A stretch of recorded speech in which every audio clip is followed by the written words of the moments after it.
to the Lies Disguised as Truth podcast.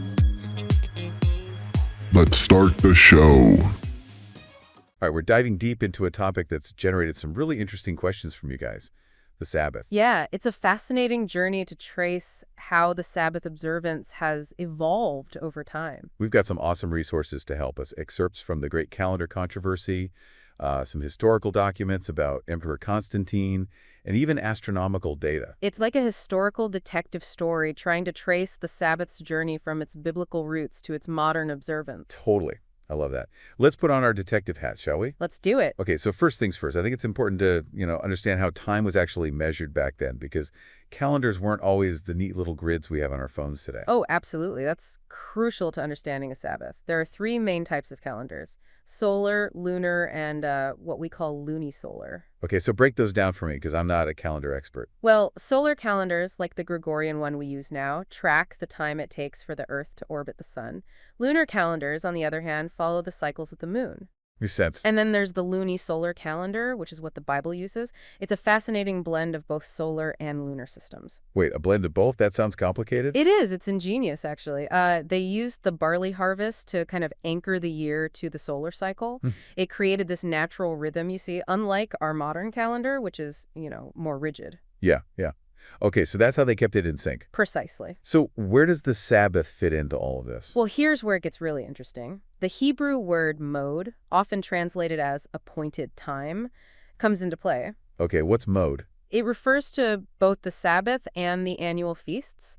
It's essentially God's designated meeting times with his people. Like a divine calendar appointment. I like that. Exactly. But you mentioned the biblical calendar is different from ours. So how does that affect the Sabbath? Because, I observe it on Saturday. Shouldn't that be the same day as the biblical Sabbath? Well, not necessarily, because the biblical calendar is lunar-solar.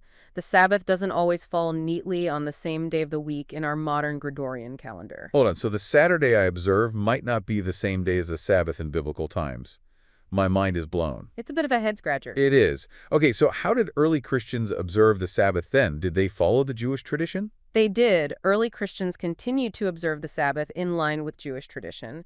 Jesus himself observed the Sabbath, and the early church followed his example. Makes sense. So when did things change? This is where Emperor Constantine comes in, right, with the whole Sunday observance thing. He plays a key role, yes. You see, Constantine, in an effort to unify the Roman Empire, which, included both pagans and Christians, he made Sunday a public holiday. And Sunday was already a big day for the pagans, right? The venerable day of the sun. Exactly. It was already a day of worship for sun-worshipping pagans, so this move by Constantine was very politically savvy, let's say. Very strategic. So politics kind of nudged things in favor of Sunday, not necessarily purely religious reasons. Well, it certainly added to the momentum. Okay, so what else contributed to the shift away from the Saturday Sabbath? Well, then came the Council of Nicaea, and that had a major impact. All right, Council of Nicaea, big players. Big players, yeah.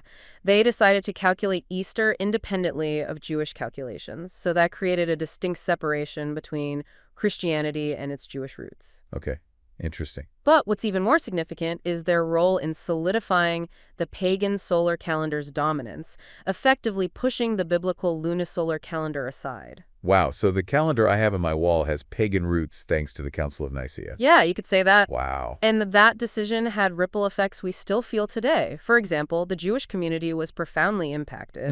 They were actually forbidden from using their own lunisolar calendar and forced to adjust it to the equinox, a change that still affects Jewish practice today. That's a pretty big deal.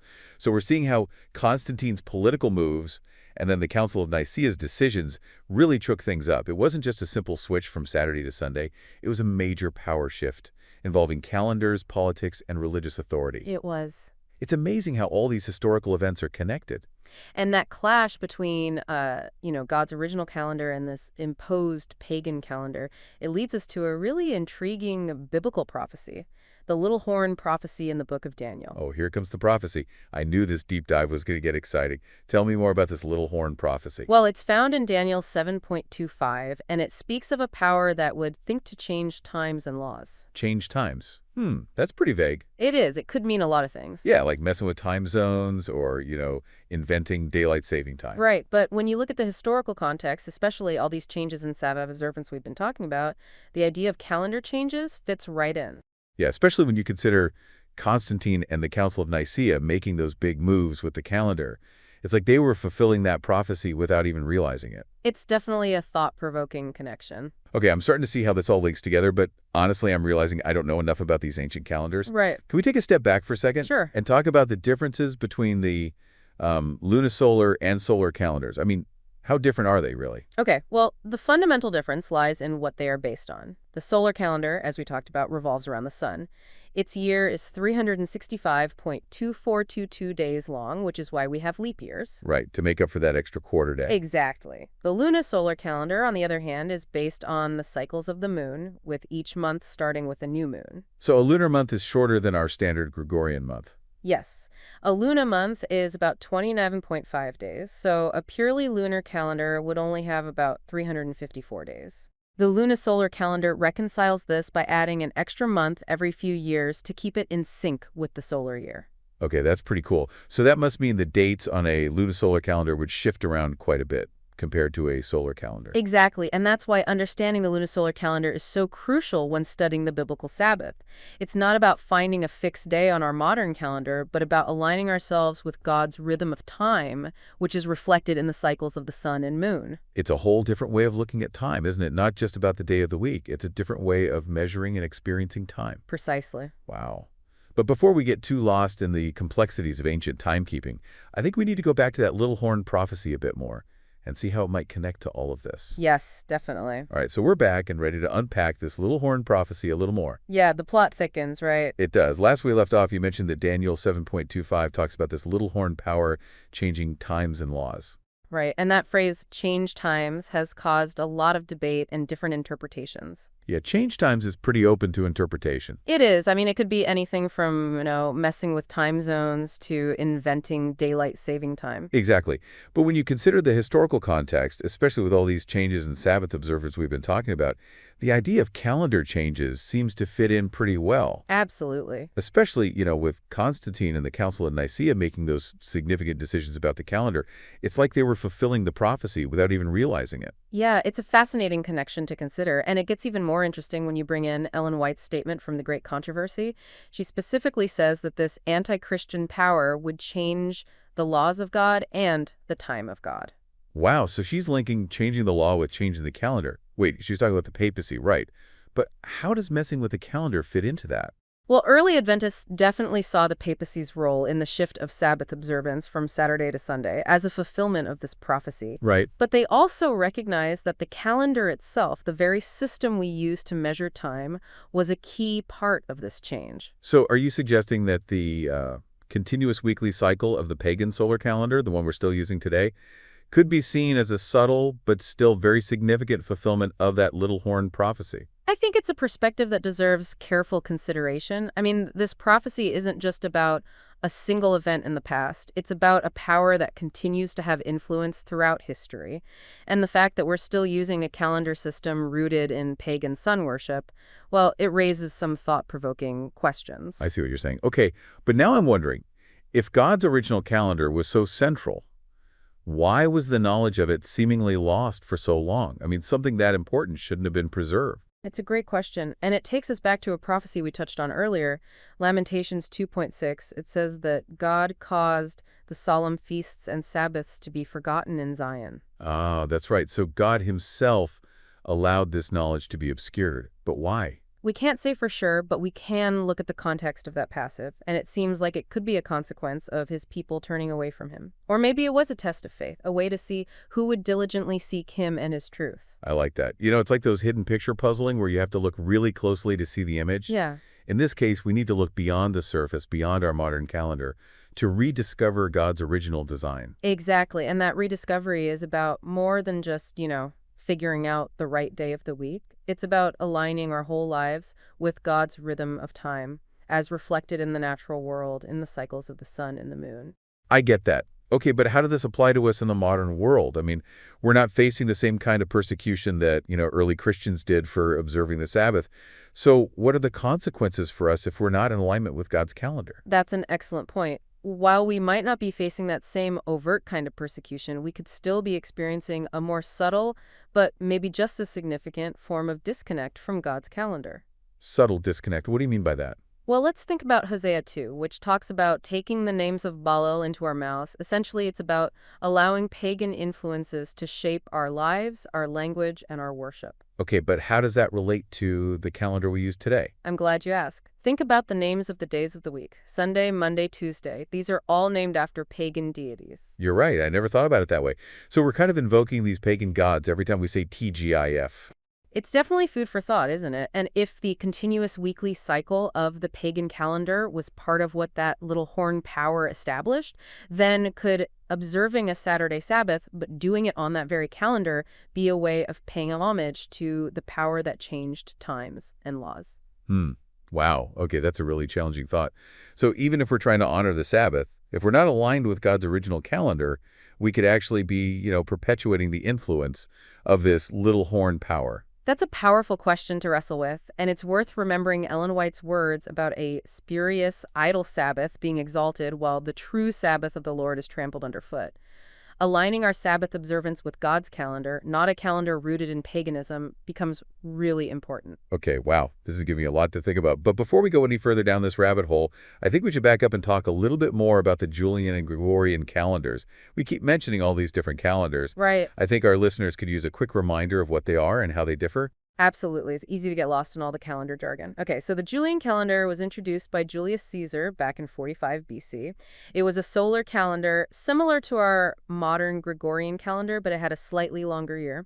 365.25 days compared to the Gregorian calendar's 365.2422 days. So the Julian calendar was a little bit off, and that's why we eventually switched to the Gregorian calendar. Yes, over time, that extra fraction of a day in the Julian calendar added up and caused the calendar to drift out of sync with the solar year. I see. By the 16th century, the calendar was off by about 10 days, and that caused all sorts of problems, like figuring out the date of Easter became a big headache. So in 1582, Pope Gregory XIII introduced the Gregorian calendar, which is what we still use today. Okay, so basically the Gregorian calendar is just a more accurate version of the Julian calendar. Essentially, yes. It made some adjustments to the leap year system to better reflect the solar year, and they skipped 10 days to get back in sync. Wow, skipping 10 days. That must have been confusing for people back then.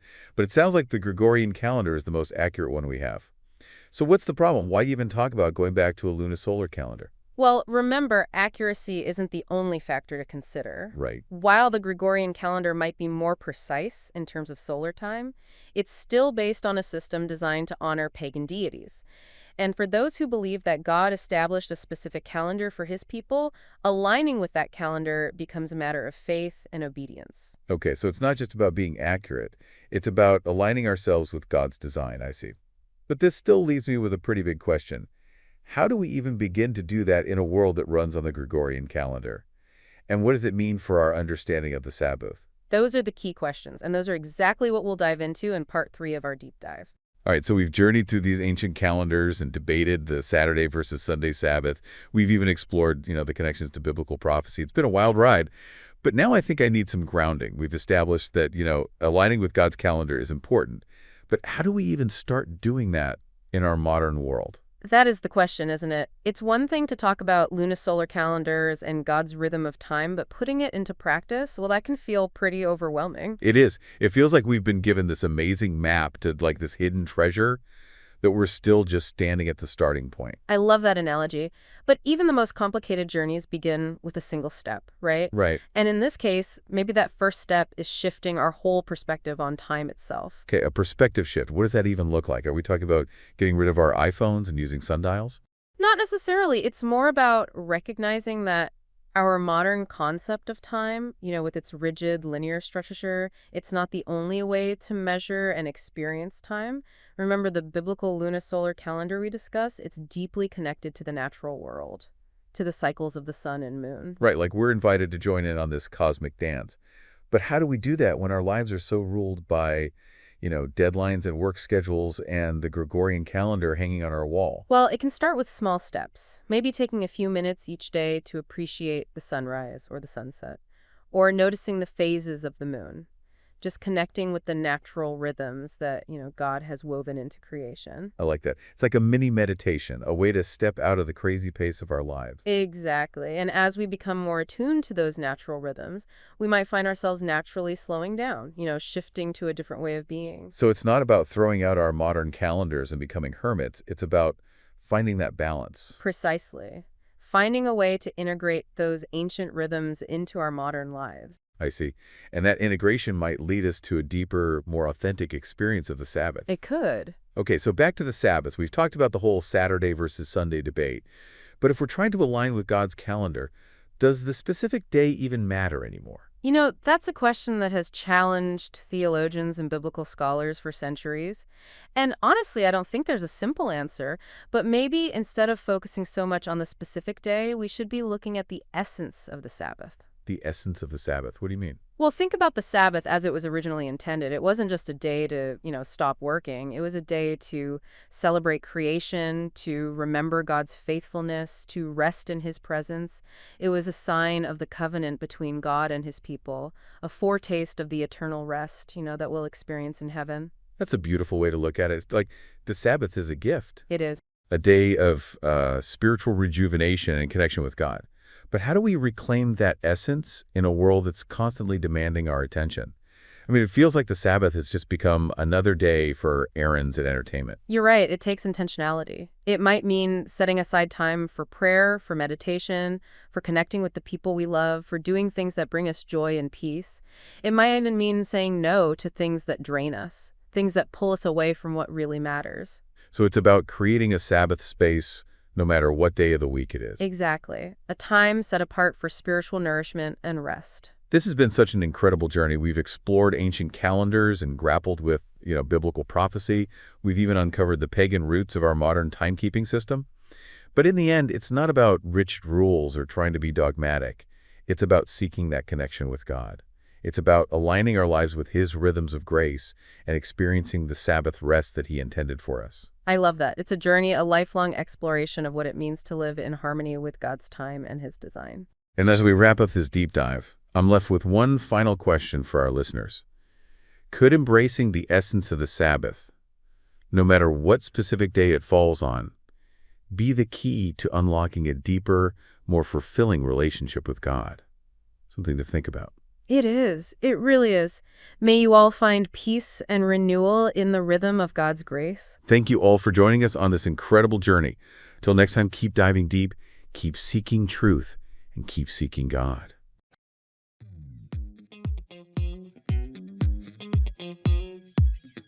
Thank you for listening. Before you leave, be sure to hit that like button, click subscribe, and turn on notifications to not miss an episode as the Lies Disguised as Truth podcast.